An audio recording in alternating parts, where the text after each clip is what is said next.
handsome, good boy is Tarheel's Irresistible. He came in through our buyout program. He was diverted from a slaughter auction, and he came in with these horrible looking shoes on, which if you look at the radiographs, there's like 65 nails in here and a big glob of lead. This shoe type is called Stacks. Of course, immediately, all we want to do is just take these off. The reason why he still has them on, our farrier is coming tomorrow, but this part of the leg right here is called the suspensory apparatus. It's more complicated than this, but we have the superficial digital flexor tendon and the deep digital flexor tendon, and together, paired with some other soft tissue structures, they make up the suspensory apparatus. So based on his show history, he started showing in these shoes as a 2-year-old, and he's now 19. So he has been in Stacks for 17 years of his life.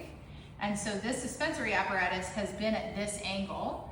And if we just pull this shoe and we take his foot from this angle to this angle, all of a sudden we're gonna create a tremendous amount of pressure and tension on those soft tissue structures that aren't used to being able to move in that direction.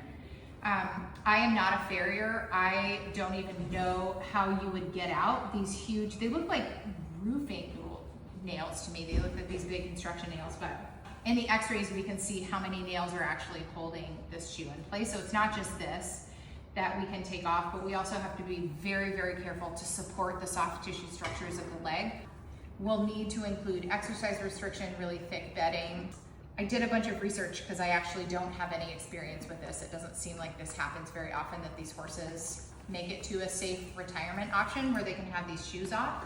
And so we're gonna have to communicate with our farrier and see if she thinks there's a safe option for him. So we would love to have these off.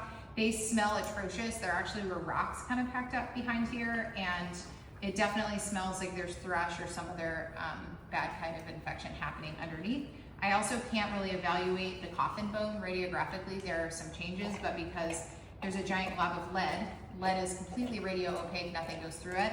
So I really can't evaluate the health of the bone under here, even though I can see there are some changes to it.